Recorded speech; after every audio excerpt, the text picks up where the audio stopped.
Oi, meu nome é Clara, e se tem uma coisa que aprendi nessa vida é que às vezes as pessoas em quem mais confiamos são as que mais nos machucam. Hoje quero compartilhar com vocês uma história que mudou quem eu sou. É uma história de dor, traição, mas também de força e superação. Então, pegue um café, sente-se comigo, porque o que vou contar é de arrepiar. Já sentiu aquele aperto no peito quando alguém que você amava te decepcionou? Já confiou em alguém e depois descobriu que tudo era uma mentira? Me conta nos comentários, porque sei que não estou sozinha nisso. E se gostar da minha história, não esqueça de curtir e se inscrever para ouvir mais. Vamos lá? Eu sou uma mulher simples, sempre fui. Cresci numa cidadezinha pequena no interior de Minas Gerais, onde todo mundo se conhece, onde as portas ficam abertas e a confiança é moeda corrente. Casei com meu grande amor, o João, aos 20 anos. Ele era meu porto seguro, meu melhor amigo. Construímos uma vida juntos, com muito suor e carinho. Não tivemos filhos, mas nossa casa sempre foi cheia de risadas, de café fresquinho no fogão a lenha, do cheiro de pão caseiro que eu fazia aos domingos. Vivíamos bem, sem luxo, mas com amor. Até que, há 10 anos, o João partiu. Um infarto, rápido, sem aviso. De repente eu estava sozinha, com uma casa grande demais e um vazio que parecia engolir tudo. Os primeiros meses depois da morte dele foram um borrão. Eu acordava, olhava para o lado da cama onde ele dormia e o silêncio me cortava como faca. A cidade inteira foi gentil comigo, trazendo comida, palavras de consolo, mas nada preenchia aquele buraco. Foi aí que ela apareceu. Dona Margarida, uma vizinha que eu conhecia desde menina. Ela era mais velha, uma figura respeitada na cidade, sempre organizando eventos da igreja, ajudando os pobres, com um sorriso que fazia qualquer um se sentir acolhido. Todo mundo a admirava, inclusive eu. Ela começou a me visitar, trazendo bolos, sentando na minha cozinha, falando sobre a vida. No começo, achei que era só bondade, afinal, quem não confiaria numa mulher tão querida? Mas, olhando para trás, percebo que os sinais já estavam lá. Pequenos comentários, perguntas que pareciam inocentes. Clara, você já pensou no que vai fazer com a casa? É tão grande para você sozinha? Ou, você já considerou doar algo em memória do João? Seria um gesto tão bonito. Eu, com o coração partido, não via maldade. Achava que ela queria me ajudar a encontrar um propósito. E, na verdade, eu queria acreditar nisso. Queria desesperadamente sentir que ainda havia sentido na minha vida. As visitas dela viraram rotina. Toda semana, lá estava Dona Margarida com aquele jeito doce, segurando minha mão, falando sobre fé, sobre deixar o passado para trás. Ela contava histórias de pessoas que encontraram paz ao ajudar os outros, ao se desapegarem. Eu ouvia, bebia cada palavra. Afinal, ela era quase uma mãe para a comunidade, alguém que parecia viver para fazer o bem. Como eu poderia desconfiar? Mas, aos poucos, as conversas começaram a mudar. Ela falava mais sobre dinheiro, sobre como eu podia honrar o João com um gesto grande. Você tem tanto, Clara. Poderia transformar essa dor em algo maior, ajudar quem precisa. Eu não sou rica, nunca fui. Mas o João e eu guardamos dinheiro ao longo dos anos.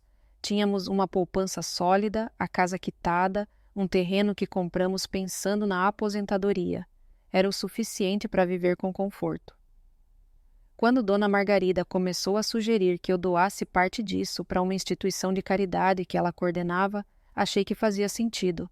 Afinal, o que era dinheiro comparado à dor de perder o amor da minha vida? Comecei com pequenas doações, R$ 100 aqui, 200 ali.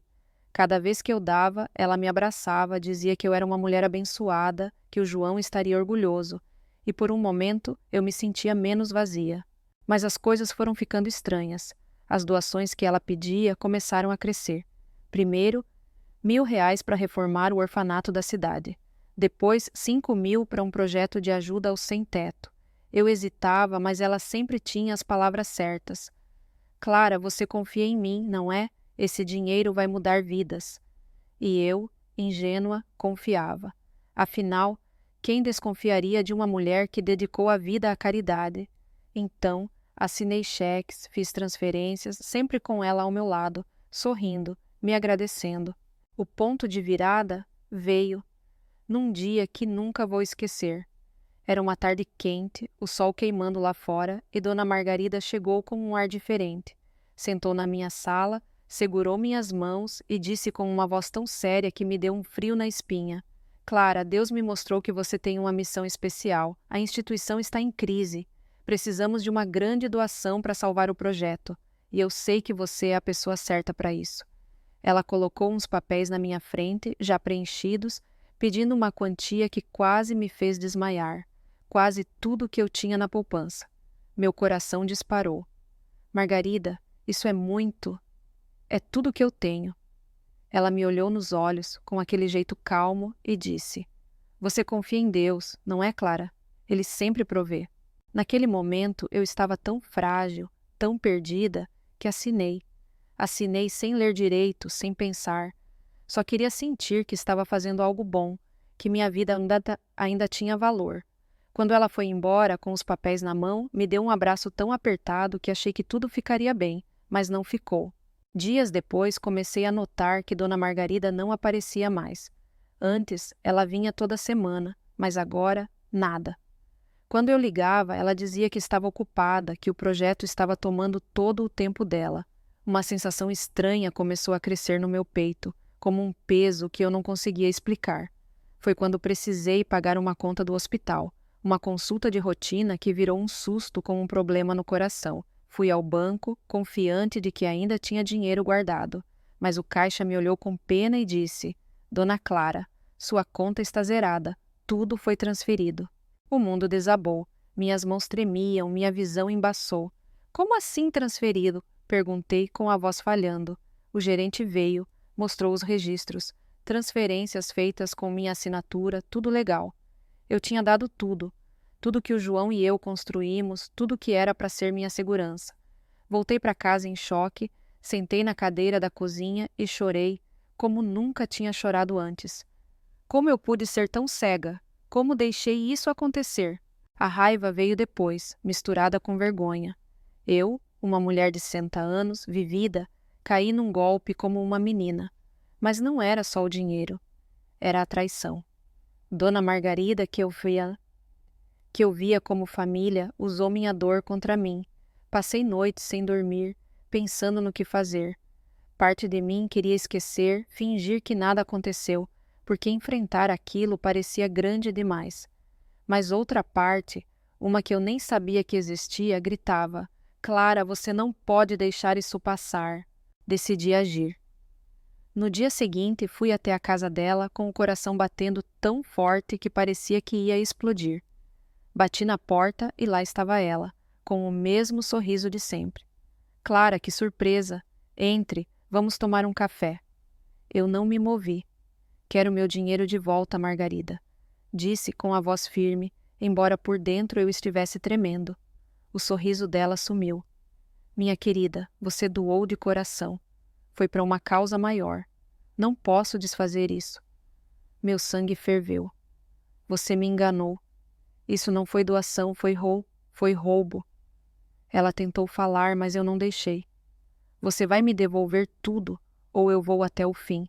Saí dali tremendo, mas com uma certeza, eu não ia me calar. Fui direto para a delegacia, algo que nunca imaginei fazer. Contei tudo, cada detalhe, cada conversa. O policial me olhou com um misto de pena e surpresa. Dona Clara, a senhora assinou tudo, né? Isso complica. Mas eu não ia desistir. Voltei para casa com um fogo no peito, determinada a lutar. Nos dias seguintes, a cidade ficou dividida. Era uma cidade pequena e as notícias corriam como o vento. Alguns me apoiavam, diziam que eu estava certa em buscar justiça. Outros me olhavam torto, como se eu estivesse traindo a comunidade ao questionar Dona Margarida. Como você ousa falar mal de uma mulher tão boa? Ouvi uma vez no mercado. Mas o pior veio numa missa de domingo. Margarida subiu ao púlpito, com lágrimas nos olhos, dizendo que estava sendo injustiçada, que pessoas com corações envenenados queriam destruir seu trabalho. Ela não disse meu nome, mas todos sabiam. Senti os olhares pesados sobre mim, como se eu fosse a vilã. Fiquei abalada, não vou mentir. Pensei em desistir, mas então uma luz apareceu. Um advogado jovem, o Rafael, bateu na minha porta. Dona Clara, ouvi sua história, acho que posso ajudar. Ele era direto, confiante e disse que casos como o meu não eram raros. Se conseguirmos provar que você foi manipulada, podemos reverter isso. Pela primeira vez em semanas, senti esperança. Ele analisou os papéis que assinei e então apontou algo que mudou tudo. Olha aqui, essa assinatura não foi reconhecida em cartório. Isso é um erro grave. Podemos usar isso. A partir daí, as coisas começaram a se desenrolar. Rafael descobriu que eu não era a única vítima. Outras mulheres, a maioria viúvas como eu, tinham feito doações grandes para Margarida, sempre com a mesma história de causa maior. Algumas perderam tudo e se calaram por vergonha. Isso me deu ainda mais força. Não era só sobre mim. Era sobre impedir que ela continuasse enganando pessoas. Mas Margarida não ia desistir fácil. Um dia, um homem apareceu na minha porta, dizendo que ela queria conversar. Clara, vamos resolver isso entre nós. Não precisa de advogado, de polícia. Isso só vai te machucar. Meu estômago embrulhou. Era uma ameaça disfarçada de conselho. Mas em vez de medo, senti raiva. Diga a ela que vou até o fim, respondi, fechando a porta. A batalha ficou mais intensa. Rafael entrou com uma ação na justiça e então veio a bomba. Uma investigação nas contas da tal instituição de caridade revelou que o dinheiro, meu dinheiro, o dinheiro de outras vítimas, nunca chegou aos projetos. Havia saques estranhos, transferências para contas pessoais, até uma casa nova em nome de um parente de Margarida. Quando isso veio à tona, a cidade explodiu. A mulher que todos viam como santa agora era suspeita de fraude. Margarida tentou se defender, chorando em público, dizendo que era tudo um mal-entendido. Mas as provas eram claras. A justiça a obrigou a devolver o que era meu e de outras vítimas. Não foi tudo, porque parte do dinheiro já tinha sumido, mas recebi o suficiente para recomeçar. Mais importante que o dinheiro, porém, foi recuperar minha dignidade. Quando vi o primeiro depósito na minha conta, chorei. Não só pelo alívio, mas porque provei para mim mesma que não era fraca, que não era uma vítima. A cidade nunca mais foi a mesma. Margarida perdeu o respeito de todos, e muitos começaram a questionar outras figuras intocáveis da comunidade. Quanto a mim, aprendi uma lição que carrego até hoje. Confiar é bom, mas confiar cegamente é perigoso. Hoje, sou mais cautelosa, mas também mais forte. Não me calo diante da injustiça e espero que minha história inspire outras pessoas a fazerem o mesmo. Se eu conseguir enfrentar alguém que todos viam como intocável, você também pode. Não importa, me importa a idade, não importa o medo. A verdade sempre encontra um jeito de vencer.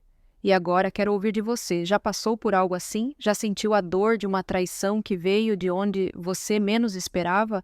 Conta sua história nos comentários, porque compartilhar pode ajudar outras pessoas. E se gostou da minha história, não esqueça de curtir, se inscrever e compartilhar com quem precisa ouvir isso. Você está assistindo de onde? Conta pra mim. Vamos nos conectar.